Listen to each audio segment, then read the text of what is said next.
Sorry. Good evening, President Tenorio School. Possible approval of SRO service agreement with Las Cruces Police Department. So we started this discussion on September 5th, and I'm going to open the floor if you'd like to continue discussion, or we can just go straight to a motion. Go ahead, Mr. Wofford. No, I think discussion warrants, and a thank you for the heartfelt response of the number of students and people who are here today in support of their SROs locally. The support is overwhelming in the room, that we like the SRO officers that we deal with. When I set this fire at the last board meeting, it was because I'd read too many things about what happens in schools across our country because of the SROs who are present. The statistics do not bear out the heartfelt response that we had here today. The report that we had at the last board meeting had 1,800 incidents, and it was focused largely on an enforcement idea. There was talk about, we need to catalog how many presentations we've done and what interactions we have had. Clearly missing from that report was Isabel's experience with her SRO at Vista Middle School, and the connection that she made with that person, the trust that was built. Missing from that report was Darion's palpable fear of being in an Albuquerque restaurant with an active shooter. Missing was Jeremiah's statistic that in 15 seconds, 60 rounds can be fired. I mean, that's just a horrifying thing to stop and think about.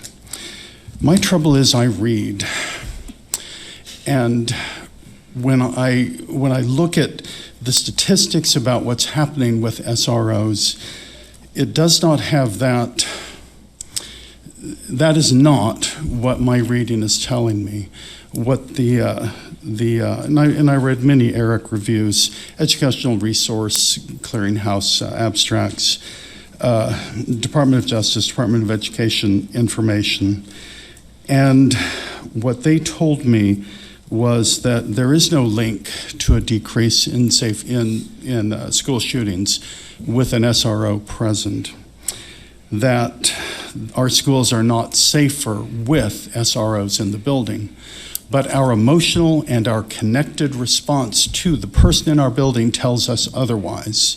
It tells us that I care about this officer, I think that what is going on is a good thing.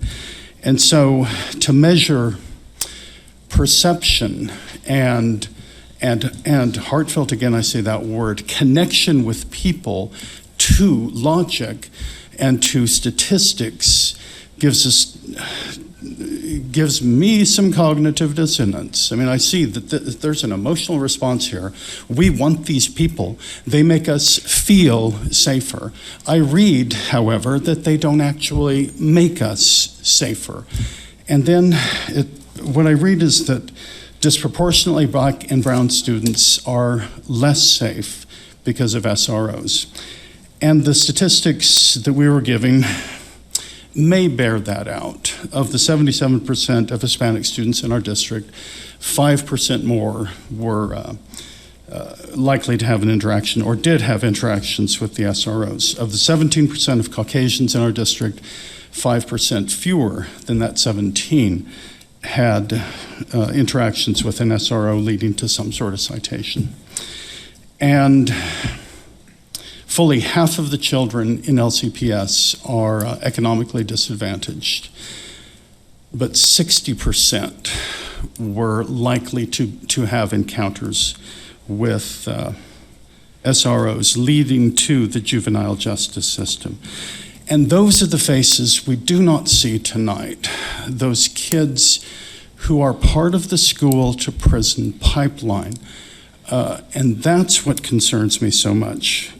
When we had this meeting last month, I expressed how torn I was about this subject, and I hope you can hear it in my voice again tonight, because Isabel's, Darian's experiences are not there. And those are real experiences that our children have had.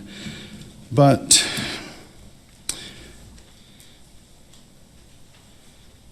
how about the children whose faces we don't see? Those who are involved in the school to prison pipeline because of their interaction with law enforcement while in school. Fully half the schools in America now have SROs. About 20 years ago, I think it was about 25%. And I believe the students in this room have grown up only having SROs in their schools. And perhaps Las Cruces has a better model and is beating the curve on those statistics that I read about. I would hope that, but I don't know that. If we continue to have SROs, then I would hope we would have some sort of data-driven root cause analysis about what is the experience that our students have with SROs. Because perception is one thing, but what the data shows us may be another. And we talk about being data-driven in our schools. And so I'm being data-driven here. I palpably feel your support for SROs. I want to know that they are in fact doing what we think they are doing.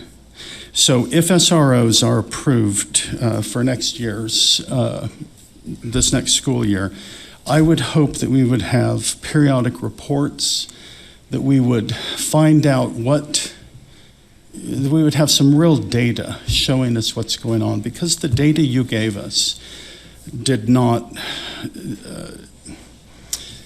it was only of incidents and of children being written up instead of children being mentored and led away from it, from potential problems. And so let me at this point say, so I'm conflicted about this. It's a very difficult topic in my mind. I want to know that I am serving the students of this school district and not allowing those who are unseen, who are not in this room, to do that school to prison pipeline. So thank you, President.